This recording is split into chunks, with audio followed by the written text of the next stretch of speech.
de lo bueno poco o muchos dichos que tienen relación a este tema cortito. Me ha tocado hablar sobre el puerperio normal.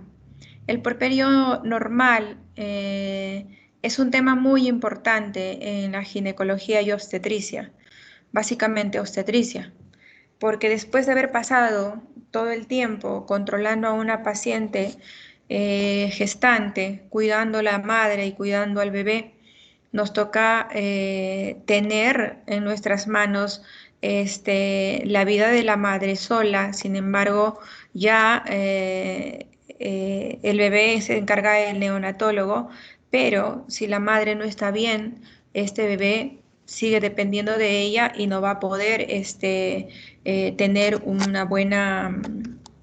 buen desarrollo perinatal. Entonces, para nosotros poder saber cuándo un puerperio es patológico, primero tenemos que empezar por saber cuál es el puerperio normal.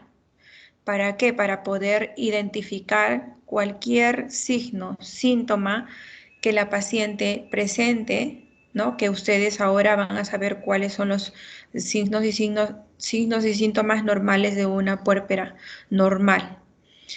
Con esa introducción quiero que sepan que esta etapa de la mujer que ha tenido un bebé es tan importante como cuando está embarazada. Muchas veces decimos, ya nació el bebé y punto, y nos olvidamos de la mamá. Sin embargo, después de que nació el bebé, pues pueden haber problemas con los anexos y es una de las causas de hemorragia y es una de las causas de mortalidad materna, una de las primeras causas de mortalidad materna junto a enfermedad hipertensiva del embarazo.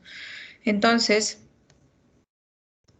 al puerperio normal lo catalogamos como un periodo posparto que generalmente dura de 4 a 6 meses, a 6 semanas. Y efectivamente es este tiempo el que tienen que considerar que dura un puerperio. ¿Por qué? Porque es este tiempo donde una mujer gestante va a empezar a recuperar nuevamente toda la estática anatómica y fisiológica de todos los cambios que ya hemos estudiado que se dan durante el embarazo, ¿no? Y en ese tiempo van a haber adaptaciones posparto, ¿no? Donde no solamente son adaptaciones, como les mencioné antes, anatómicas, sino también fisiológicas e incluso emocionales. La clasificación del puerperio, como verán ustedes de repente que han leído otras bibliografías, son de dos tipos, pero he cogido la clasificación que señala Williams, ¿no? Nos recomendó el doctor Montes que tengamos una bibliografía específica para que no haya problemas durante el examen. Entonces, el puerperio lo clasificamos en 3 periodos. Perdón un ratito, voy a silenciar a mi perrita. Grecia, por favor. Grecia, Kira, está haciendo bulla. Muy bien, creo que quiere estudiar medicina. Bueno, entonces el puerperio inmediato es aquel momento del parto y el tiempo posparto hasta las 24 horas, ¿no? Y este es el periodo más importante del puerperio porque aquí es donde se presentan la mayoría de complicaciones que pueden llegar hasta la muerte materna cuando no se controla adecuadamente a la paciente. Por eso que en este periodo de puerperio inmediato las pacientes en nuestros hospitales quedan en un control en sala de dilatación en un espacio que es control de puerperio de 6 horas. Y durante esas 6 horas se les está tomando funciones en forma constante y se está controlando la involución uterina y todos los signos que vamos a revisar adelante, ¿no? Y luego el puerperio mediato, que es después de las 24 horas y se extiende hasta la primera semana del posparto. Y el puerperio tardío, que es a partir del 8.º día y que puede llegar hasta las 6 semanas, 4 o 6 semanas según las guías o protocolos de cada institución, pero según nuestra bibliografía es hasta las 6 semanas, ¿ok? Dentro de los aspectos anatómicos y fisiológicos y clínicos que debemos observar en este puerperio normal está primero la involución uterina. La involución uterina tiene algunos parámetros prácticos donde ustedes no van a necesitar de manera indispensable una cinta métrica para decir tiene tantos centímetros sobre la sínfisis del pubis. Y con esta gráfica yo les quiero mostrar que sin una cinta métrica, que ahora ya es difícil tenerla porque estamos muy modernizados, pues pueden tener referencias anatómicas. Entonces, el primer día, el tamaño del útero va a estar a nivel del ombligo. El segundo día va a descender más o menos 2 centímetros, ¿no? El tercer día ya va a estar casi entre la línea que une el ombligo con la sínfisis del pubis. El quinto día va a estar más próximo a la sínfisis del pubis y el séptimo día va a estar al nivel del pubis y el décimo día ya va a estar dentro casi intrapélvico. Como ven acá en la parte teórica, ¿no? El peso del útero normalmente después del parto va a ser de 1000 gramos, ¿no? Pero va a ir involucionando rápidamente hasta llegar a su peso previo al embarazo, que es de 50 a 100 gramos. Los vasos sanguíneos que se forman en el útero, como hemos conversado, las ramas de la arteria uterina, las arterias espirales que entraban al miometrio y etcétera, y a la placenta para cumplir con la función del intercambio de nutrientes y gases, van a producir, van a tener una obliteración gracias a diferentes cambios hialinos que se dan y poco a poco se va a producir una resorción gradual y estos van a ser sustituidos por vasos sanguíneos más pequeños que normalmente existían antes del embarazo. Aquí esta gráfica les he puesto para pues tener una ayuda audiovisual para que ustedes se vayan acordando de los datos que a veces de forma numérica y mencionada no lo pueden recordar, pero esta es la progresión que sufre el útero después del parto, ¿no? Pesa 1000 gramos y va disminuyendo a 500 gramos, 300 gramos y luego 50 a 100 gramos, que ya es el tamaño, el peso que tiene antes del embarazo. Igualmente en la altura uterina puede llegar a ser 36 centímetros, luego 12 centímetros y luego tiene que llegar a ser intrapélvico. Ese es un objetivo importante a medida que la paciente va avanzando en los días del puerperio. Y generalmente este tamaño y peso normal es alcanzado a las 4 a 6 semanas después del parto. Después de que se ha producido la expulsión de la placenta, el útero va a tener contracciones intensas, ¿no? Que van a favorecer tanto la hemostasia como la disminución del tamaño del útero. Ustedes saben que el útero, al distenderse para contener a un feto, pues ha producido una hiperplasia, hipertrofia de sus células miometriales. Entonces estas tienen que volver a retraerse. Tal cual ustedes inflan un globo y lo desinflan, es de la misma forma en que el útero se comporta y empieza a tener contracciones que muchas veces son dolorosas, pero ya no van a tener una regularidad, son bastante irregulares. Y esta contracción que tiene el útero, sus fibras miometriales se contraen intensamente, sobre todo durante los primeros 2 o 3 días, y van a dar lugar a lo que le llamamos entuertos, ¿no? Y van a producir dolor en las pacientes y estas molestias son más evidentes en las pacientes que ya son multíparas que en las pacientes primíparas. También hay otro momento donde estos entuertos se van a acentuar, es cuando el bebé empieza a lactar gracias a la liberación de la oxitocina. Y esto se produce durante las primeras 12 horas del posparto, donde las contracciones son mucho más vigorosas por causas intrínsecas al útero y por extrínsecas como la oxitocina de la hipófisis posterior.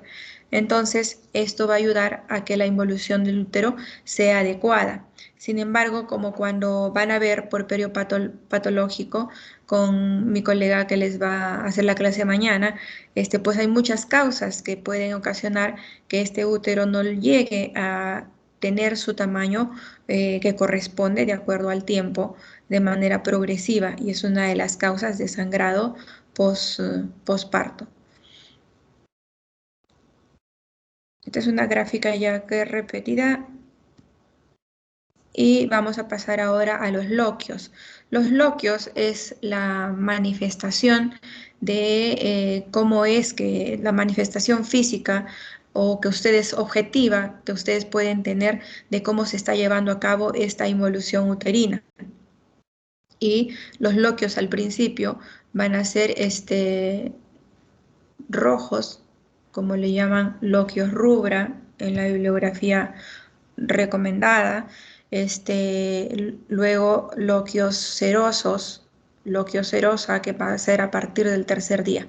Es decir, que el primero y el segundo día van a tener este tipo de manchado, ¿no? De sangrado rojo vivo, y luego va a ser de un tipo seroso, y a partir del 10.º día van a tener loquios alba, que son ya serosos completamente, acá hemáticos. En general se calcula que los loquios pueden llegar a ser unos 500 gramos o 500 centímetros cúbicos después de que elimina la paciente durante el puerperio.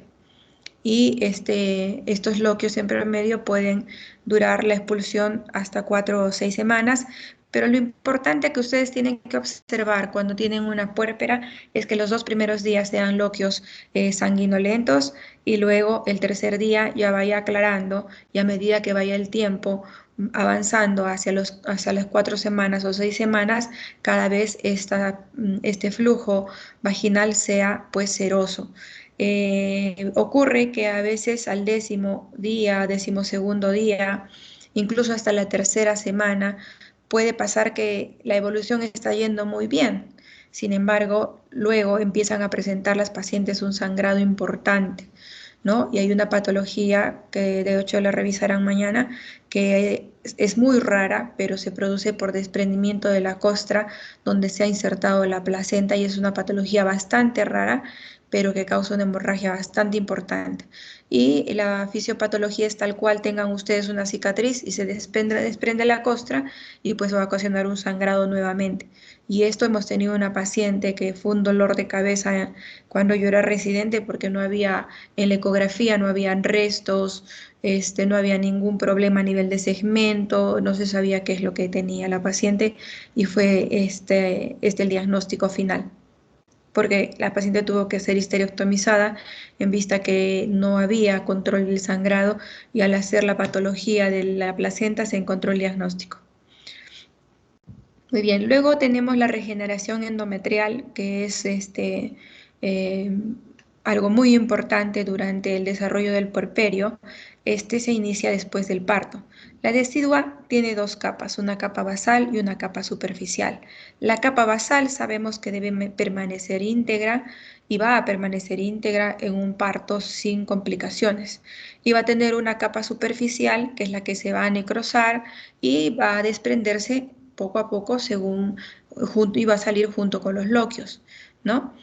Y la capa basal, su función es regenerar el endometrio, y ocasiona de que la parte de la placenta que quedó en una zona mucho más cruenta, pues sea cerrada, y el endometrio se regenera de una forma concéntrica, ¿no? Y esto se logra hasta las 6 semanas. Ahí en el lecho placentario van a encontrar se encuentran en anatomía patológica, en ecografía no se ve, numerosos vasos trombosados, ¿no? Que finalmente se van organizando para luego producir una reabsorción y dar lugar a un nuevo tejido endometrial, y con las características del pre-embarazo, para hacer un útero nuevamente normal y preparado para una siguiente gestación. Entonces, otra gráfica más más explicativa, pues 2 días sangrado rojo, 3 a 4 días cero hemático y a partir del 7 día loquios serosos. ¿Cuál es la composición de los loquios? Tienen tejido decidual, eritrocitos, células epiteliales y también bacterias. Y esto es importante saberlo. ¿Por qué? Porque pues saben que el trabajo de parto es un momento bastante dinámico de cambios diferentes y donde también nosotros intervenimos al momento de hacer tactos. Hay lugares donde los tactos son mínimos, 3, y lugares donde los tactos son más de 10, sobre todo en hospitales docentes como mi hospital. Y esto puede predisponer pues a una infección, pero ya la presencia de bacterias es algo inherente a los loquios. ¿Por qué? Porque al momento de salir van a pasar por el tracto vaginal y es donde van a adquirir esta composición. Entonces, hay pacientes que, por ejemplo, no deambulan adecuadamente después del parto y el útero no se ha contraído de manera adecuada posiblemente y se quedan con retención de loquios y es lo que se llama hematometra. Eso sí se puede ver por ecografía. Es una colección sanguínea y si la paciente no acude a las primeras molestias, que es dolor en el bajo vientre, va luego a llegar al hospital con una piometra, que es pus en la cavidad uterina, y eso ya, si es un primer hijo, va a condicionar a problemas de fertilidad, porque es una infección, y eliminan pus cuando uno ya evacúa el útero. Entonces, hay que recordar que los loquios no son tan inocentes, entonces la paciente tiene que tener eliminación de loquios. Paciente que no tiene eliminación de loquios, pues no está bien. Hay que hacerle una ecografía y ver si está reteniéndolos en útero. Otra de las partes del aparato genital que tenemos que ver cómo evoluciona es el cuello. Después del parto va a quedar muy dilatado, muy flácido y congestivo. Cuando ustedes tengan la oportunidad de hacer un tacto a una paciente postparto, mm, usualmente este tacto no está indicado de rutina, salvo la paciente sea cesárea anterior y en mi hospital hacemos la revisión del segmento. Y es ahí donde tenemos la oportunidad de palpar el cuello, que está bastante flácido, bastante dilatado y muy parecido como cuando tienes un globo hinchado por muchos días, lo sueltas, una consistencia similar.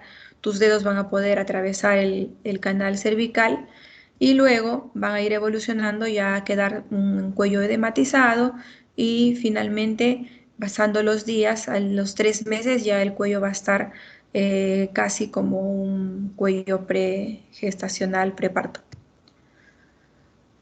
La vagina también sufre cambios, pues por ahí pasa el fetito también. Muchas veces pueden haber accidentes en esta zona, desgarros, rupturas vaginales, cuando se interviene mucho en el parto. El mecanismo de trabajo de parto debe darse de manera espontánea. Cuando hay mucha intervención del profesional de la salud, introduciendo los dedos y dilatando la vagina para ayudar a que la cabeza descienda, pues pueden ocasionarse algunos problemas. Entonces, el parto debe darse de la manera más espontánea y natural posible. En algunas prácticas con algunos alumnos que hemos tenido hemos hablado del parto vertical, que facilita muchas veces el descenso fetal más que el parto en posición horizontal de la paciente. Entonces la vagina podemos encontrarla edematosa, muy vascularizada y lisa, su tono muscular está muy disminuido y van a formarse unas carúnculas mirtiformes que es por distensión del tejido y que luego se van a recoger en este tipo de estructuras, ¿no? El epitelio vaginal va a perder más o menos la mitad de sus capas celulares, va a ser muy insensible a la acción de los estrógenos, tal es así que la paciente después del parto va a pasar al proceso de lactancia y si tú haces un frotis de la vagina vas a encontrar un frotis que te informa el patólogo como un aspecto atrófico, con células atróficas por la falta de respuesta a los estrógenos. Pero eso es momentáneo también, como todo durante el puerperio y el embarazo. La vulva la van a encontrar dilatada, edematosa, congestiva, pueden tener algunas heridas, laceraciones, también pueden haber desgarros, que son las soluciones de continuidad, pero depende del grado, ¿no? Puede ser de primero, segundo, tercero, cuarto grado, y de acuerdo a eso ya se va a tomar acciones. El periné también va a estar edematoso, un poco amoratado, los músculos del suelo pélvico se dilatan bastante y van a regresar luego a su tono normal, pero nunca tal cual estaban antes del parto vaginal sobre todo. Y este es algo que no se ha podido solucionar aún desde el punto de vista ginecológico, porque incluso se pensaba que evitando un parto vaginal tú podías evitar el prolapso a futuro de la paciente, pero ahora se ha visto que no, que la cesárea, que el término del embarazo, sea por cesárea o sea por parto, siempre va a ocasionar una distopia genital en las pacientes que tengan predisposición genética y otros factores más que contribuyan a esta patología. A la tercera semana de haber dado el parto van a reaparecer las arrugas que tiene la vagina normalmente. No van a ser muy notorias, pero ya vamos a tenerlas presentes. A la cuarta semana el epitelio vaginal va a empezar a proliferar, ¿no? Con el reinicio de la producción de los estrógenos por los ovarios en la cuarta semana. Y esto es más pronto aún en pacientes que no dan de lactar. En las que dan de lactar se frenan un poquito por la prolactina, ¿no? Todas las laceraciones desaparecen, pero va a haber un poquito de predisposición, como les dije antes, por estos cambios en el suelo pélvico a incontinencia urinaria, incontinencia anal, prolapso. Y estos problemas, sobre todo, se han visto en los últimos estudios, que es mucho más frecuente en las pacientes en quienes se les realiza para el prolapso, por ejemplo, para la incontinencia anal, para el prolapso, en las pacientes que se les realiza la episiotomía de forma rutinaria. Es por eso que lo moderno es ahora realizar un parto dirigido con alumbramiento de la cabeza o desprendimiento de la cabeza fetal o del polo fetal que esté saliendo, sea pélvico, porque puede haber un parto vaginal en presentación pelviana, sea de forma dirigida. ¿Para qué? Para que el desprendimiento no sea brusco y no hayan desgarros y no haya la necesidad de hacer una episiotomía. Entonces ahora en las instituciones la episiotomía se hace solo en casos necesarios, porque se ha visto que predisponen a este tipo de patologías. Y la incontinencia urinaria pues puede presentarse porque la vejiga está un poquito presionada por el útero durante el parto, más aún, entonces puede tener algunos problemas.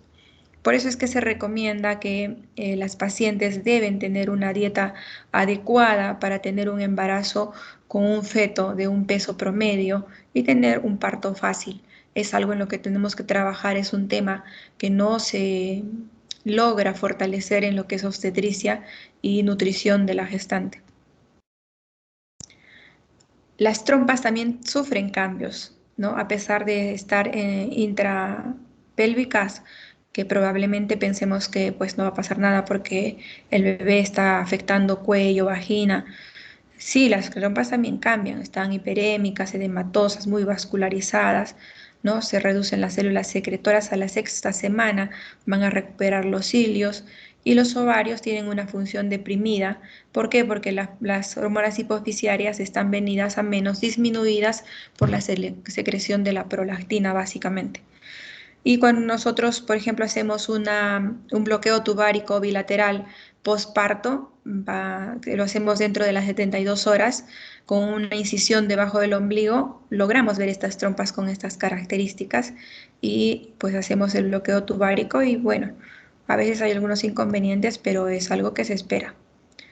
A nivel del tracto urinario, la vejiga va a estar edematizada, su capacidad vesical va a estar aumentada por lo que ha estado presionada todo el tiempo del embarazo, disminuye la sensibilidad vesical, que quiere decir que las pacientes puérperas muchas veces pueden tener la vejiga muy llena y no tienen sensación de orinar, por eso que a veces hay retención urinaria posparto, sobre todo cuando los partos han sido un periodo expulsivo prolongado. Puede haber cierto grado de proteinuria, 1 o 2 días, sobre todo más que por problema renal, por el trasudado de glóbulos rojos debido a la vejiga edematizada. Y el restablecimiento de la filtración glomerular y depuración de creatinina se va a normalizar a la 8ª semana. Los uréteres y la pelvis renal que se dilatan durante el embarazo van a restablecerse en un lapso de 2 a 8 semanas. Y esto es importante que sepan porque muchas veces pacientes que tienen infección urinaria o algún dolor lumbar mandan a hacer un examen de ecografía renal y les informan como una dilatación de la pelvis renal y todo esto. Hasta cierto punto esto es normal. Y eso hay que explicarles a las pacientes porque cuando no saben estos datos de las pacientes, sea gestantes o puérperas, se les informa como que están mal y las mandan al nefrólogo y les causan ya más problemas porque ya la paciente puérpera, por solo ser puérpera y afrontar la crianza de un bebé, tiene muchos cambios psicológicos y los que estamos revisando. Entonces, tener para ellas un problema es pensar en que puedan tener que tener un tratamiento y tienen el bebé en brazos, es pequeño, el miedo de dejarlo, etcétera. Entonces, hay que ser muy cuidadosos con la paciente puérpera cuando uno le va a decir si tiene o no tiene patología. Si hay algo que ustedes no lo recuerdan, no lo saben, es mejor que manden a un examen por un especialista, un ginecobstetra, si es que ustedes son médicos generales, y si son especialistas y les llega una paciente así, pues que las vea el ginecobstetra y les dirá si es algo normal o patológico, ¿no? Estos cambios a nivel urinario predisponen infecciones urinarias y como ustedes no sé si habrán revisado ya infecciones, bueno, a nivel de gestación, estas dilataciones predisponen infección urinaria frecuente, los cambios hormonales también, la disminución del peristaltismo a nivel de uretes ocasionan y favorecen el ascenso de bacterias y si la gestante no toma líquidos, eso es lo que ocasiona infecciones urinarias en la gestante, que es una patología frecuente. Ahora, en la puérpera también es una de las causas de síndrome febril, ya lo van a ver en la parte de puerperio patológico. ¿Por qué? Porque pues, la vejiga está bastante distendida, hay uréteres también que están con el peristaltismo disminuido, dilatación en la parte de la pelvis renal, entonces eso favorece infecciones urinarias. Y las pacientes dan a luz y a las 12 horas ya están haciendo fiebre. Hay que hacer un examen y uno de los diagnósticos diferenciales que se presentan con mucha frecuencia es infección urinaria. A nivel tegumentario de piel, las estrías van a permanecer aún, van a estar menos distendidas, van a coger un color un poquito más, que les digo, rosado. Y bueno, solo hay que indicarles cremas a las pacientes regeneradoras que tengan inmunoglobulina A, perdón, que tengan vitamina E, vitamina A para que puedan restablecer y también indicarles que tengan ropa que presionen un poquito la zona abdominal, no demasiado, sino un poco, para que esta situación que se da, que cuando el útero disminuye de tamaño, los intestinos se distienden, todo, y el abdomen de la paciente parece que sigue siendo de gestante. Entonces hay que ayudarlas en ese sentido con algunas indicaciones que usen ropa un poquito más pegada. También hay fajas para usarlas posparto, pero deben usarlas en posparto de forma inmediata y en las cesáreas hay que esperar unas 72 horas aproximadamente. Y tenemos la hiperpigmentación, el melasma del embarazo, que también hay que tratarlo porque esto es causa de mucha molestia en las pacientes puérperas, ¿no? Porque no se ven bien y ya de hecho son pacientes que ya vienen, digamos, un poquito maltratadas por lo que es el parto, sea cesárea, sea vaginal, y verse al espejo y verse con una manchita, pues no les gusta, ¿no? Entonces también eso hay que trabajar. El manejo de la paciente puérpera es un manejo muy integral, muy integral. Siempre hay que manejarlo con otros especialistas de tenerlos a la mano. Y si no, consultar, que pueden indicarles para que disminuyan estas manchas, por ejemplo, en la cara. Y a nivel de glándulas sudoríparas, muchas puérperas van a tener mucha sudoración y se asustan por esto. Y hay que indicarles que es algo normal y que va a durar un tiempo y que va a ir mejorando. Y esto es más frecuente, sobre todo en pacientes puérperas que están con obesidad, ¿no? Por eso que digo que una paciente gestante debe controlar su embarazo, su nutrición y la paciente puérpera igualmente. Porque por la lactancia les da muchísimo hambre, el apetito aumenta demasiado, pero hay que enseñarles qué deben comer y qué no deben comer. Bueno, entonces la diaforesis postparto es algo frecuente y no es algo patológico. Y darle indicaciones a las pacientes para esto, una buena higiene, ¿no? Ahora, la pared abdominal, como ya lógicamente ustedes han visto, se distiende. Los músculos rectos se separan en muchas pacientes, sobre todo en las pacientes que llevan bebés de mucho peso, de más de 3.500, 4 kilos, 4,5, imagínense. Entonces, por eso también es importante el peso del bebé y trabajar en esto. Y después del parto puede quedar un problema de diástasis de rectos, que en muchas pacientes es algo bastante poco estético, es poco estético. En esta fotito que les he traído, no conseguí otra, se ve de manera muy disimulada porque tiene su prensa abdominal formada esta paciente, pero aquellas que no tienen músculos muy tonificados, pues esto es como una hernia, se ve muy mal. Otros cambios que vamos a atender son a nivel cardiovascular, que van a ir avanzando progresivamente hasta ser normales y desaparecer, por ejemplo, en la segunda semana del puerperio, ¿no? Cambios en la presión. Por ejemplo, pacientes que tuvieron preeclampsia van a ir normalizando después de los 10 días. Frecuencia cardíaca igualmente, el consumo de oxígeno, los líquidos totales a nivel del organismo, el gasto cardíaco, todo eso también va a ir cambiando, ¿no? Entonces, el volumen sanguíneo eh, va a aumentar un poco a las 12 o 48 horas por parto, pero después se va a ir normalizando y más o menos al tercer día del puerperio va a bajar el 15%. Y esta pérdida del volumen sanguíneo es gracias a la diuresis que la paciente presenta.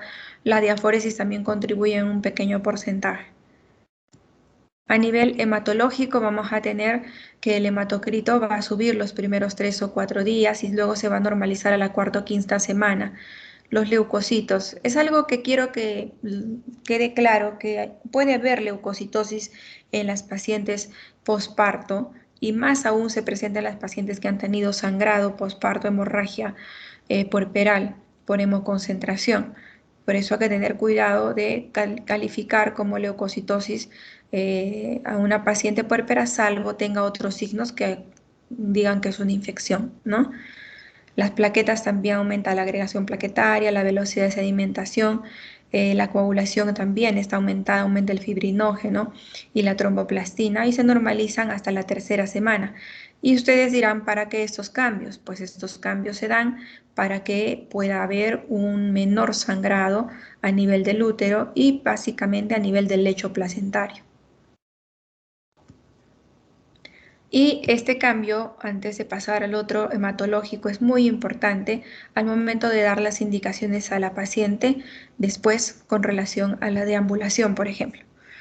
En el sistema respiratorio va a aumentar el volumen residual, la ventilación en reposo, el consumo de oxígeno y va a disminuir la capacidad de inspiración, la capacidad respiratoria máxima y todo eso y desaparece la alcalosis respiratoria, ¿no? Y aumenta el PCO2 en 5 a 10 milímetros de mercurio. Pero esto también va a ir mejorando con el paso del tiempo y va a normalizarse a las 3, 4, 6 semanas. Luego, en relación al peso, apenas la madre da a luz, va a disminuir 5 a 6 kilos. Luego va a ir disminuyendo 2 kilogramos durante el puerperio temprano y la diuresis contribuye también a esta disminución de peso y luego va a disminuir 1,5 kilos por semana en las semanas subsiguientes. Sin embargo, esto en nuestro país, sobre todo en nuestro país, en nuestro medio, no se da tal cual lo menciona la bibliografía porque las pacientes van al revés en nuestro país. No todas, pero la mayoría, por lo menos las pacientes que atendemos en mi hospital. no van disminuyendo 2 kilos, ellas van aumentando 2 kilos cada vez que vienen al control. Entonces también es algo que quiero incidir en esta exposición con ustedes, es que trabajen mucho y hablen mucho con las puérperas sobre lo que es nutrición. En la primera semana del aparato digestivo, pasando a este punto, hay cierta atonía intestinal. ¿Por qué? Porque como tienen tanto espacio los intestinos que han estado todos comprimidos, pues se relajan un poco, el tono también no es tan bueno y va a cesar el reflujo, que la paciente gestante se queja mucho de pirosis y de una digestión lenta como por el vaciamiento gástrico lento, pero eso también se va normalizando con el tiempo. La motilidad intestinal también va recobrando su motilidad normal. Otro punto importante es la función de la vesícula, de las pacientes que tienen vesícula biliar. Al principio están un poco lentas y muchas pacientes puérperas empiezan con un problema vesicular, sea porque tienen cálculos o sea porque tienen barro biliar y pueden presentar colecistitis y todo esto. Entonces, una paciente puérpera es, como le dije antes, en una paciente gestante. Véanla como paciente puérpera en principio y luego como una paciente común y corriente que puede tener una complicación en vía urinaria, en vía vesical, en vía digestiva, ¿no? Porque a veces la vemos solo como puérpera y la paciente le duele el abdomen y pues estamos pensando en todo lo que es útero, etcétera, y no pensamos que puede ser un apéndice, que puede ser la vesícula, ¿no? Que tiene un dolor un poco, ¿qué les digo? No clásico, como una paciente sin embarazo, que el dolor es en hipocondrio derecho, pero en las pacientes gestantes, puérperas, muchas veces el dolor no es ahí, no por los cambios anatómicos que han sufrido durante el embarazo y durante el parto. Entonces, hay que verlas de manera integral y darles importancia a lo que ellas refieren y sobre todo hacerles un examen físico completo, no solamente irse de frente a lo que es útero, vagina, cuello, mamas y nada más. Bueno, la función hepática se recupera a la semana 23. Ya les dije que el tono y la motilidad intestinal se recupera a la segunda, tercera semana. Puede haber constipación por la disminución del peristaltismo. Indicarles una dieta con mayor residuo y intentar todo por vía natural y después recién intentar con medicación. Luego, a nivel endocrinológico, el eje hipotálamo hipofisario gonadal cambia, pues, como les dije, la prolactina está elevada para la producción de leche y va a bajar la FSH y la LH. Es por eso que las mujeres puérperas demoran en recobrar su menstruación. En las que lactan pueden demorar mucho más tiempo y en las que no lactan pueden aparecer su menstruación al mes y medio. La duración de la menorrea es variable, como les digo, en las mujeres que no lactan 8 semanas, 6 semanas, mes y medio a 2 meses, y en las mujeres que lactan puede ser hasta 36 semanas. Y hay algunas pacientes que no menstruan hasta que dejan de lactar a los bebés, pero como la lactancia materna exclusiva es hasta los 6 meses, pues entonces hay pacientes que pueden tener amenorrea hasta los 6 meses. Pero también es cierto que las pacientes con el MELA no es un método anticonceptivo seguro, entonces ustedes siempre tienen que pensar en un embarazo en una paciente que no tiene retorno de la menstruación al tiempo que hemos conversado, sea mes y medio sin lactancia, y si está lactando exclusivamente cada 3 horas, cada 2 horas, ella debe tener su menstruación a los 6 meses cuando ya está dando la ablactancia. Puede seguir lactando, pero está con ablactancia y ahí tiene que retornar la menstruación. Ahora, si no retorna, la paciente tenemos que investigar. ¿Ha usado método anticonceptivo, señora? ¿Está con un método anticonceptivo? Pues si no está con método anticonceptivo, hay que sospechar un embarazo. Y en la mayoría de casos se da. Si está con un método anticonceptivo, es probable que por este método anticonceptivo la paciente no esté menstruando. Entonces, pero siempre hay que realizarle un examen físico. Con solo tocar el útero, ustedes ya pueden hacer un diagnóstico, un embarazo de 16 semanas. Muchas veces nos ha pasado que vienen las pacientes que no viene la menstruación y ya están embarazadas otra vez. Entonces el examen físico es importante. Y luego ya con la ayuda diagnóstica que tenemos ahora, pues la ecografía, ni hablar, ya no puede pasarse un embarazo en estas pacientes. Luego los estrógenos también van a irse recuperando poco a poco a medida que la mamá va dejando de lactar. Los estrógenos también van a ir alzando su nivel casi normal hasta los niveles pre-embarazo. Esta gráfica les traje para que se acuerden que la causa por la cual una paciente no menstrua es por la elevación de la prolactina. Y la prolactina también es estimulada, no solamente la prolactina se produce porque ya la paciente tuvo su parto, también por la succión que produce el bebé y produce el reflejo a nivel central y va a estimular más aún la producción de prolactina e incluso oxitocina. Ahora vamos al punto de las mamas.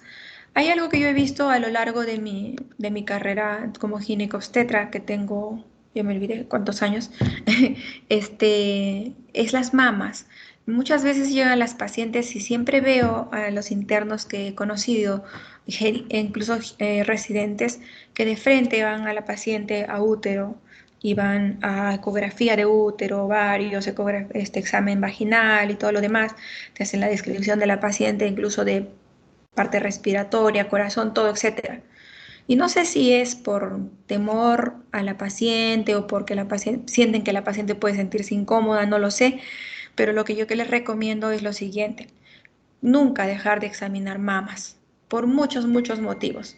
Porque hay pacientes que han entrado a hospitalización con diagnóstico de síndrome febril 2 endometritis y por ningún lado tiene ese diagnóstico.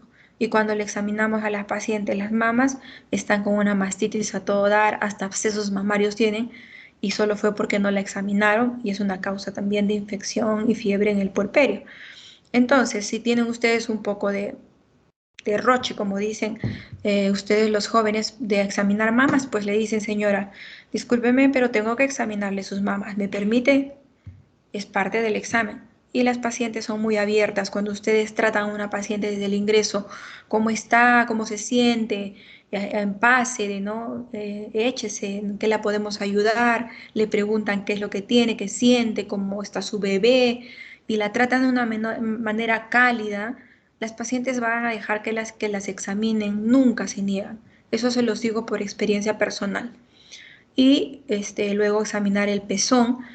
¿Por qué? Porque el pezón muchas veces puede no estar formado y en el embarazo no le evaluaron, no le enseñaron cómo preparar el pezón, pues entonces va a ser la causa de que el bebé no pueda coger no pueda coger el pezón, el areola, y no va a lactar bien, se va a acumular la leche y va a haber una mastitis. Pero esto tiene solución.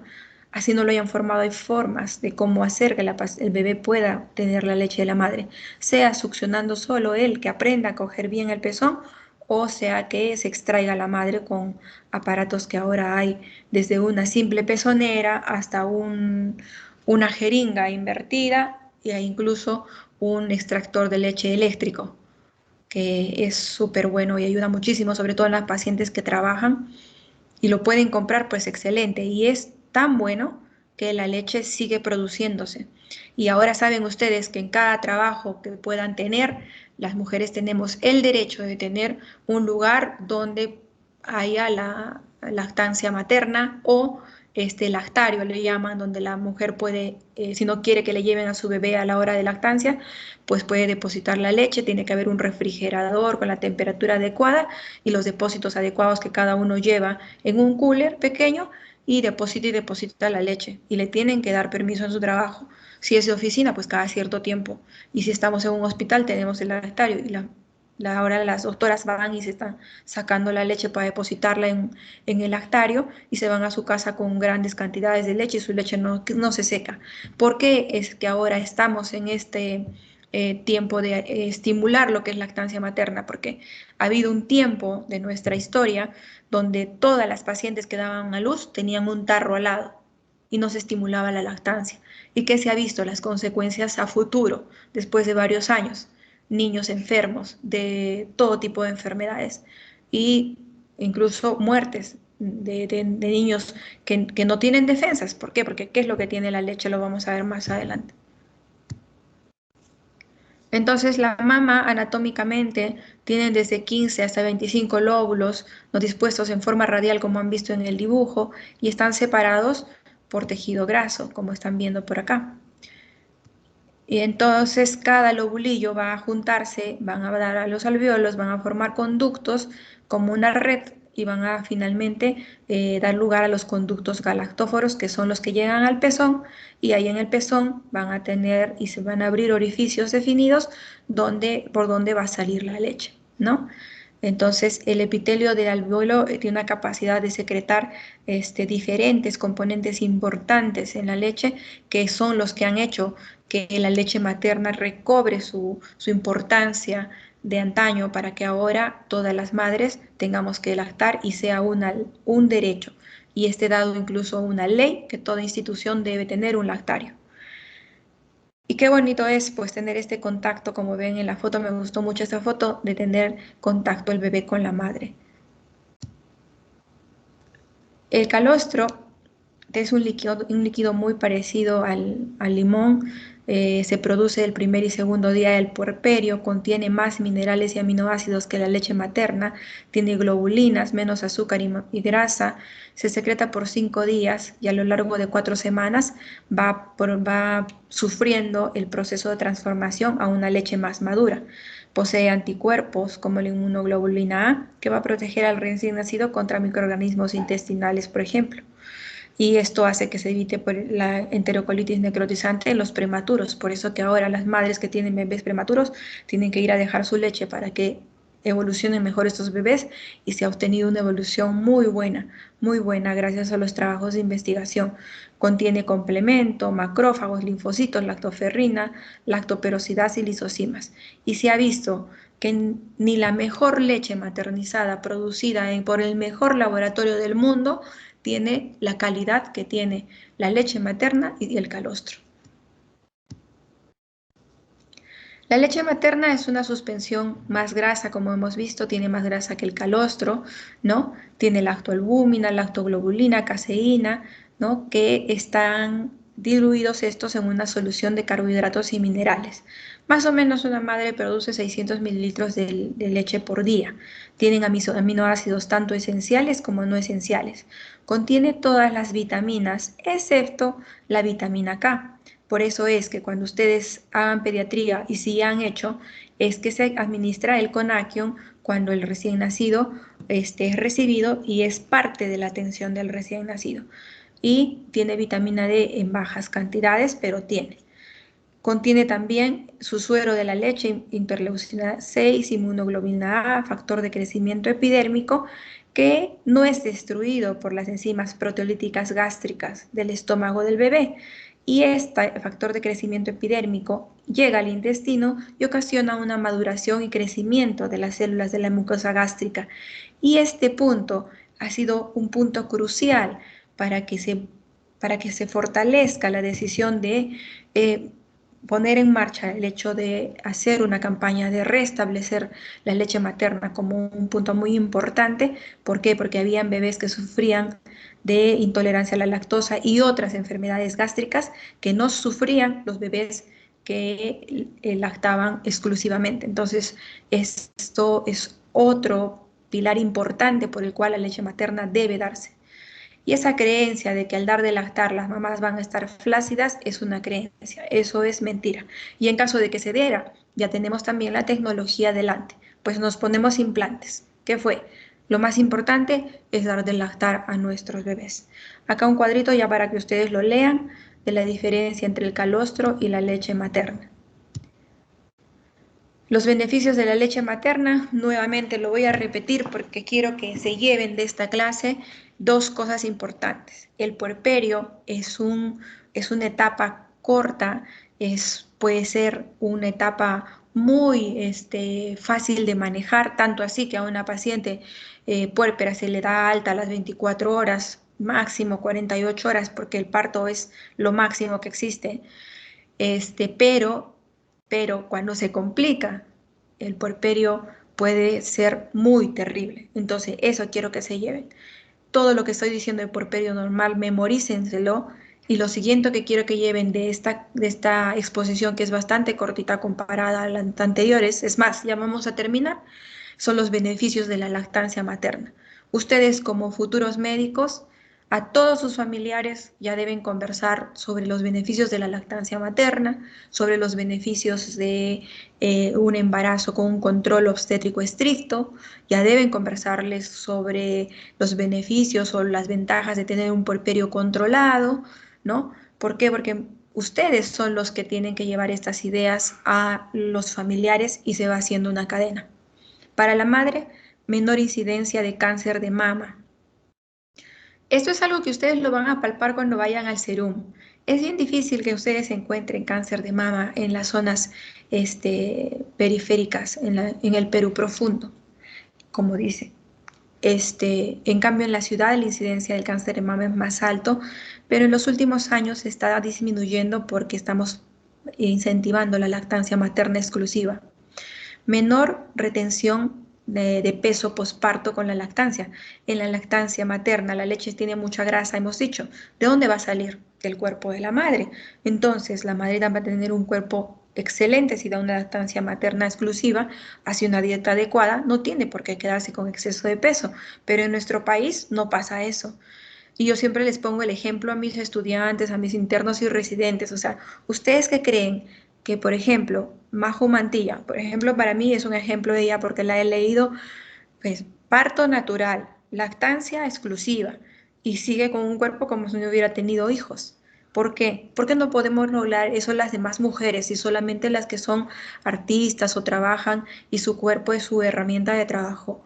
Pues porque ¿son extraterrestres? No, son mujeres que han tomado a conciencia su control del embarazo, del puerperio y del pospuerperio y regresan a sus ejercicios y todo lo demás y vuelven a tener un cuerpo mejor incluso que cuando estaban, que no se habían embarazado porque le ponen más ganas. Entonces, eso y también hablar sobre la lactancia que se ha prolongado hasta los 2 años. De muchas veces les van a preguntar, ¿puedo lactar hasta los 2 años?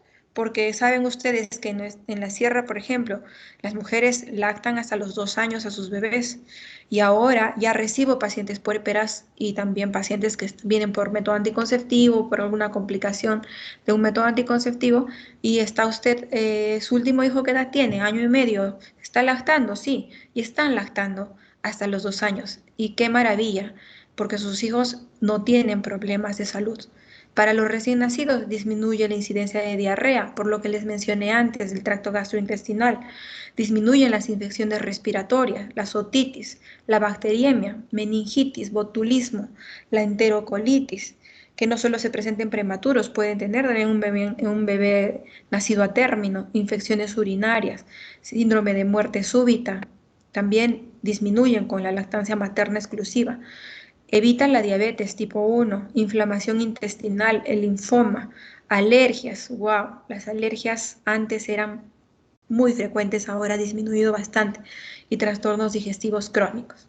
Entonces, las ventajas son innumerables y son las que les menciono para no cansarlos, pero hay muchísimas ventajas más.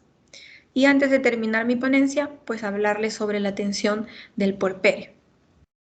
Les traje esta foto, que es una mujer que me gustó también mucho, una mujer sana, contenta, feliz, atendiendo a un bebé sano, ¿no? Y que no le va a dar problemas, los mínimos indispensables. ¿Por qué? Porque ha tenido un buen embarazo, un buen puerperio controlado y con solución de algunos problemas. Recuerden que siempre, durante cualquier tipo de condición, sea gestante o no gestante, sea puerperio o no puerperio, sea una mujer embarazada o no embarazada, vamos a tener problemas de salud, pero también si acudimos a tiempo a un médico, pues vamos a tener soluciones también rápidas. Y para que una mamá pueda atender a su bebé de una manera adecuada, pues tiene que ser una mamá que esté sana. Entonces tenemos que recalcar, usted tiene su parto y no significa que ahora ya se va a olvidar de usted. Tiene que venir a su control, tiene que hacerse las evaluaciones correspondientes. Entonces, y darle el por qué, las justificaciones, por qué tiene que lactar, señora, por qué tiene que lactar, como les he explicado los beneficios de la lactancia materna. Ahora, para evaluar a una paciente en el puerperio, primero tienen ustedes que determinar en qué periodo del puerperio está. Puerperio inmediato, puerperio tardío, en qué periodo está, porque de acuerdo a eso van a ser las patologías, como lo van a revisar mañana. Luego, evaluar las transformaciones progresivas anatómicas y funcionales. Por ejemplo, les doy un ejemplo. Ustedes reciben una paciente al día, digamos, 15 del puerperio y la examinan, ¿no? Conjuntivas, la orofaringe, cuello, mamas, y siguen bajando, abdomen, y de pronto tocan el abdomen y cogen el útero que está a nivel de cicatriz umbilical. Pues ustedes ya se van a poner alerta, ¿cierto? Porque algo pasa, algo tienes que investigar, ¿no? Ya no es normal, porque ya hemos dicho que el útero está a nivel de la cicatriz umbilical en las primeras 24 horas, pero la paciente ya está en los 15 días del puerperio. Entonces, eso es importante, ubicarte en el periodo y saber cómo evolucionan progresivamente los cambios anatómicos y funcionales que la paciente ha tenido. Luego, evaluar el desarrollo de la glándula mamaria, inicio y mantenimiento de la lactancia, como les dije antes. O sea, no se olviden de este punto, por favor. No olviden, sean ginecobstetras, o sean médicos generales, o sean dermatólogos, la especialidad que tengan, pero son médicos en principio. Entonces, no olvidarse de esta glándula que es tan importante para una mujer, no solo desde el punto de vista mujer, solo como mujer, sino desde el punto de vista de ser madre y a posterior, ¿no? De poder tener una patología que puede truncar su vida cuando hay factores, condiciones y indicaciones que cumplir para evitarse problemas en el futuro. Y evaluar la normalidad de este periodo o patologías involucradas, que pueden ser patologías ocasionadas por el puerperio, la paciente que ha pasado un embarazo, o pueden ser patologías que, por ejemplo, se descompensen en este periodo, como un lupus, una artritis reumatoide, y también, por ejemplo, acá en el puerperio, hasta el día 10 del puerperio, pueden tener una paciente que pasó muy bien su embarazo, tuvo su parto, tuvo una presión normal y de pronto al quinto día del puerperio les viene con una presión altísima, ¿no? Y está haciendo una enfermedad hipertensiva y hace la enfermedad hipertensiva transitoria del embarazo o hipertensión gestacional, que es la que se puede presentar hasta el 10.º día del puerperio. Muy bien, y luego a nivel intrahospitalario, a la paciente la puedes dejar hospitalizada 24 o 48 horas en observación. Eso va a depender de dos cosas. Primero, de qué factores de riesgo tuvo la paciente y segundo, va a depender del criterio o del protocolo que hay en la institución donde ustedes estén. Por ejemplo, si hay una paciente que su parto ha sido normal, evolución en la curva del partograma, que ya han aprendido a llenar ustedes normal, que no pasó de las curvas de alerta, y no ha tenido ningún problema, le damos a las 24 horas. Pero si atendió una paciente con una RPM de 24 horas, 48 horas, nosotros la mantenemos hospitalizadas hasta las 48 horas. Entonces, todo eso depende de qué factores de riesgo tiene la paciente para poder tener una complicación después de las 24 horas. Pero una paciente que va a tener una infección, generalmente presenta la alza térmica antes de las 24 horas, muy pocas después de las 24 horas. Mantener una vía intravenosa, eso es importante. ¿Por qué? Porque de pronto la paciente puede presentar un sangrado o de pronto hipotensión y no la tienen con vía. La vía no se retira hasta después de las 24 horas y nos sirve para perfundir oxitocina en caso de que hayamos visto que la paciente tuvo un parto prolongado, expulsivo prolongado, tuvo una inducción, una conducción, ¿no? O hizo hipotonía uterina, no contraía el útero y tuvieron que usar misoprostol, etcétera, la dejan también con su oxitocina para que contraiga el útero las primeras 24 horas y luego evalúan la pérdida hemática, los loquios y ven si la retiran o no. Yo acá les quiero contar en esto de mantener la vía intravenosa. Tuvimos una paciente que estaba en su puerperio inmediato, tenía 2 o 3 horas, y de pronto la paciente, involución uterina adecuada, loquios estaban bien, todo parecía perfecto, pero estaba hipotensa. Y ya estaba en shock hipovolémico porque tenía una presión de 60-40. Y pues que tenía la paciente no se sabía. Pero esta paciente tiene algo. Pues entonces ponerle sangre, otra vía, y entrarlas la célula a la parotomía, porque si por afuera no tiene nada, algo tiene dentro. Investigamos sobre la paciente, si había hecho el Christeller, y con el Christeller pues pueden ocurrir algunos accidentes que los van a ver mañana en puerperio patológico, y se encontró en el intraoperatorio una dehiscencia de segmento que estaba sangrando y había un hemoperitoneo. Entonces, no porque ustedes no vean loquios abundantes y la presión está baja, van a decir, ah, a esta paciente no sé por qué se le baja la presión, pero se le baja. No, hay que llegar al diagnóstico, ¿por qué se le baja la presión a la paciente? Ahora, ¿puede haber una hipotensión ortostática? Puede ser, pero eso va a hacer que la paciente se paró, pero si la paciente está echada en su cama después de haber dado a luz y está hipotensa y no sale sangre, algo tiene, ¿no? Entonces hay que buscar toda la ayuda que se requiera. Siempre, yo les repito, en las prácticas lo que uno tiene que tener es iniciativa y siempre encontrar la causa de por qué tu paciente no está normal. Todo lo que les he dicho es como debe estar para que tú digas el puerperio está yendo bien, pero si hay algo que ya no está bien, funciones vitales, hipotensión, taquicardia, útero no involucionado, lo que encuentren anormal, tienen que llegar al punto de que qué sucede. Luego vigilar sus signos vitales, sus loquios, como dije, pérdida vaginal y la diuresis. Hay pacientes, una vez tuve una guardia donde la paciente se quejaba de un dolor abdominal intenso y no tenía nada, pero el útero estaba un poquito como de 20 semanas a la altura de la cicatriz umbilical, pero le dolía, le decíamos que pues que tiene esta paciente, ¿no? Al examinarla le dolía más en la parte arriba de la sínfisis del pubis y bueno, no teníamos ecógrafo, me acuerdo en ese tiempo estaba en reciente de segundo año, fue terrible, se me logró. Y que le dije, bueno, finalmente has orinado. No. Y cuando vamos a ver una sonda, porque algo tendrá esta paciente, le pusimos la sonda y sacamos, no les miento, 1,5 litros de orina.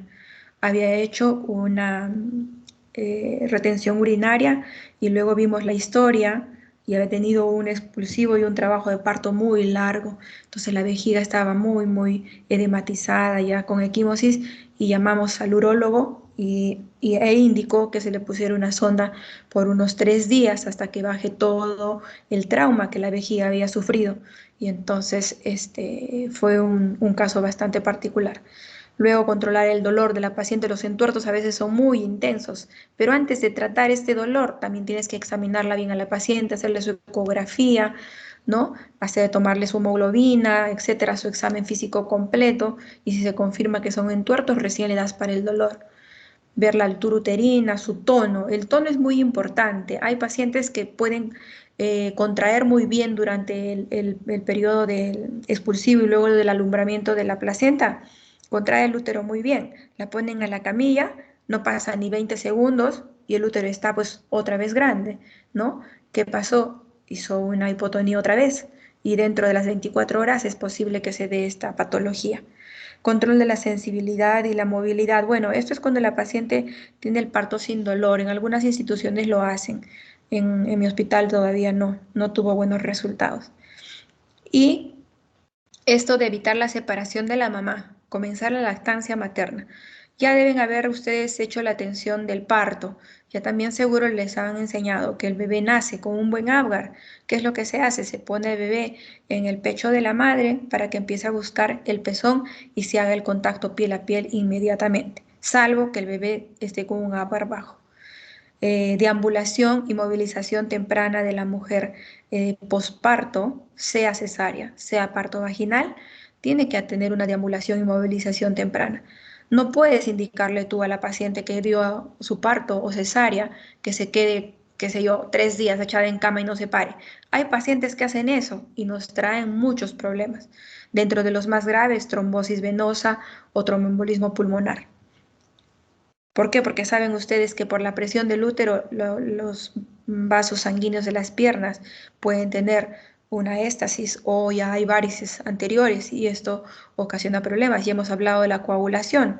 La coagulación con éstasis venosa es una bomba de tiempo.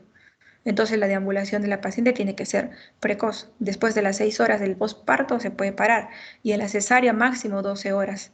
Masaje uterino a través del abdomen, siempre se hace el masaje uterino. Así se evalúa a la paciente. A ver, señora, destápese, Le coges el útero, le empujas el útero, a la cesárea le va a doler, pero lo siento porque tengo que ver si sangra, señora. Porque hay unas que colectan la sangre en la vagina y tú le tocas el útero suavemente y sigue sangrando ahí en la vagina y haciendo coágulos y coágulos. Hasta cuando ya está hipotensa, le aprietas fuerte y te sale montonal de sangre, 1 litro. No les estoy diciendo mentiras, les estoy diciendo cosas que he visto. Entonces a la paciente posparto igual, masaje uterino y presionar a ver si hay loquios o no. Y finalmente la alta hospitalaria no es que se va a ir la paciente y va a tener un doctor mudo que le va a decir, bueno señora, ya tuvo su parto, adiós, acá están sus indicaciones y que le vaya bien. No, no, tienes que hablarle a la paciente y decirle, señora, usted ha tenido un parto, tiene que cuidarse, lactancia materna y todos los signos de alarma que deben controlar. Si tiene mamas duras, viene pronto. Si tiene mamas rojas, si no sale leche, si su bebé no lacta bien, vamos bajando ahora.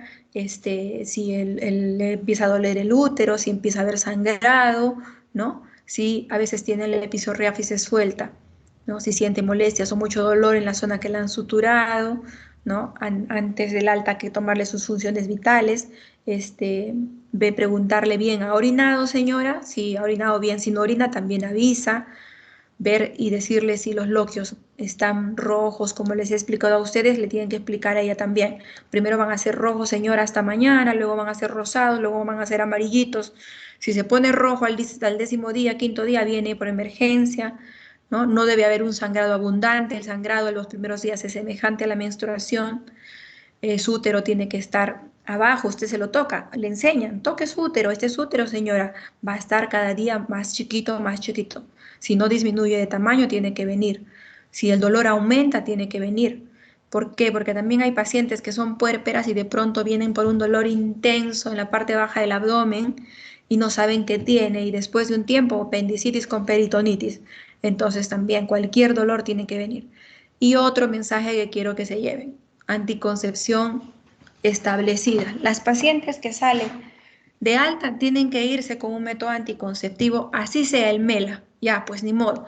Si quiere el MELA, ya, MELA es método de la lactancia materna exclusiva.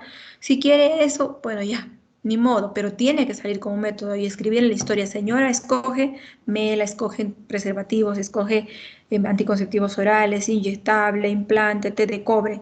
Antes la té de cobre se ponía cuando la paciente salía del parto. Ahora ya no se usa mucho, pero en la China lo hacen. La paciente va a salir de alta y le ponen su té de cobre. Entonces, el método anticonceptivo es importante. Primero, para evitar la explosión demográfica. Y segundo, para darle tiempo a la paciente que se recupere, que pase un tiempo y recupere todo lo de proteínas, vitaminas y minerales que ha tenido que dar a su bebé durante el embarazo, ¿no? También darle indicaciones si hay algún problema de dificultad respiratoria, esto por algún problema de tromboembolismo pulmonar, que es rarísimo, pero que sí se ve. También explicarle si tiene fiebre, escalofríos, venga, porque puede haber una infección.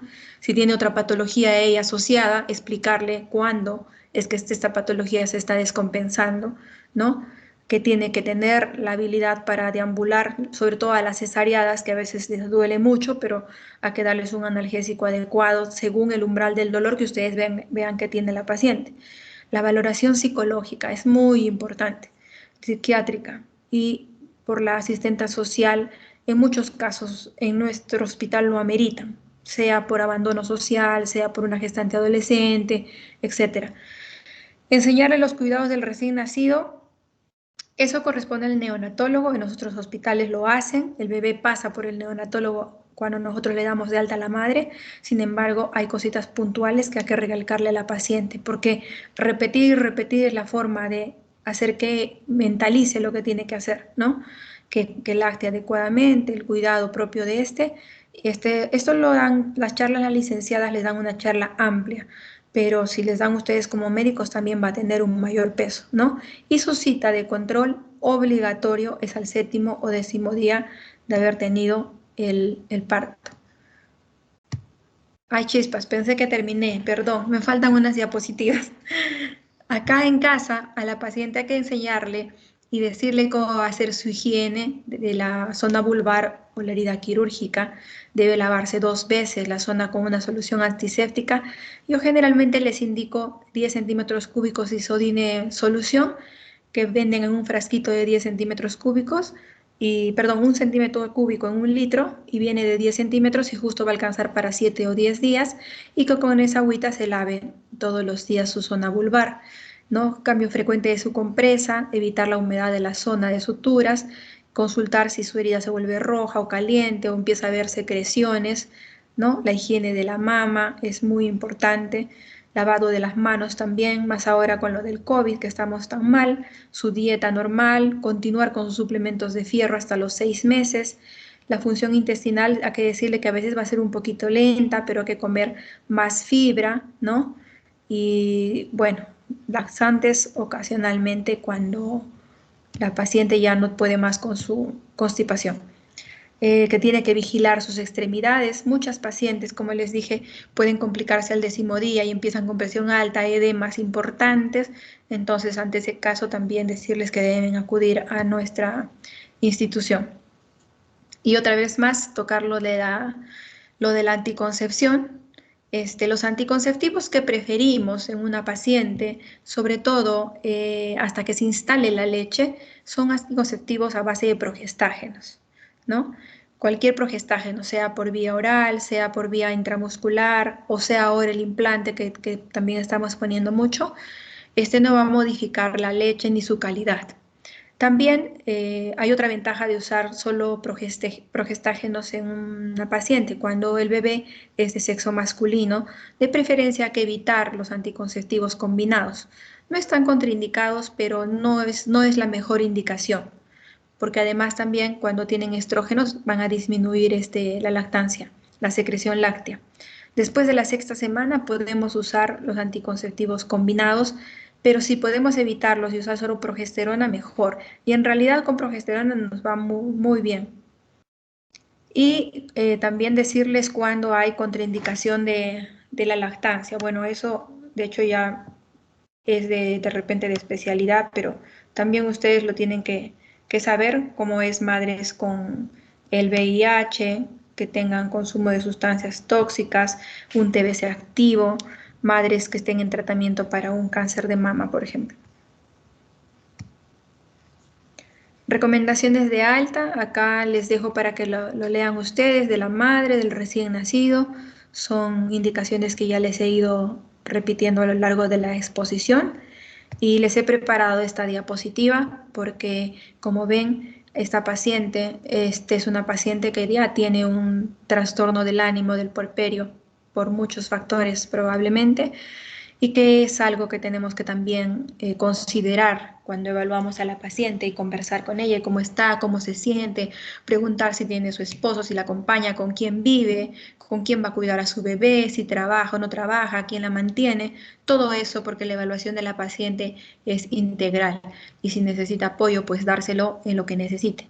La forma ideal de llevar un puerperio es esta. No sé si están viendo bien mi foto, que yo la veo medio recortada.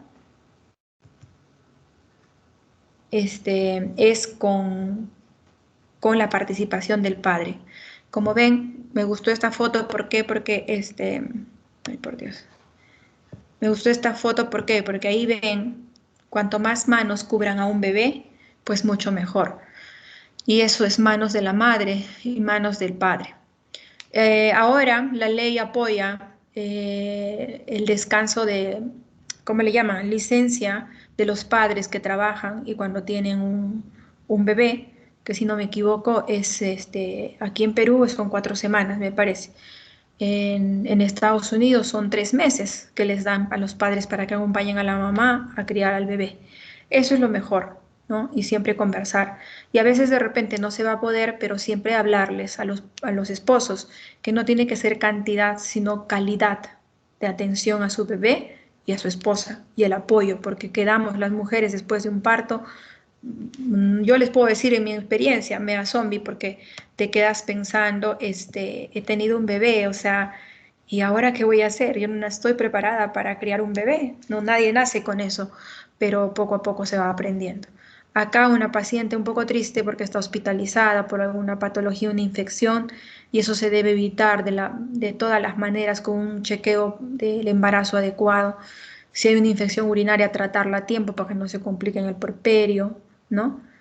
La idea es que termine siendo la mamá y el bebé felices y contentos, como en esta foto, y esta foto, la última, me gusta mucho porque yo trato de incidir en las mujeres y que ustedes como doctoras y doctores también les digan, o sea, una mujer que tiene un hijo no significa que se va a echar al abandono y va a quedar como quede, que se preocupe por ella también, que se preocupe por su dieta, porque eso le va a ayudar mucho a su estado emocional. Y que quede linda como está esta mamá en esta foto, e igual el bebé. Y finalmente, lleguemos al final, gracias.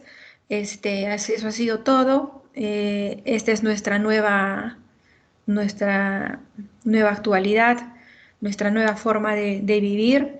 Y yo solo les digo a ustedes que continúen, les deseo muchos éxitos en su profesión. Están viviendo una etapa muy particular, pero lo que me gusta es verlos haberse reinventado.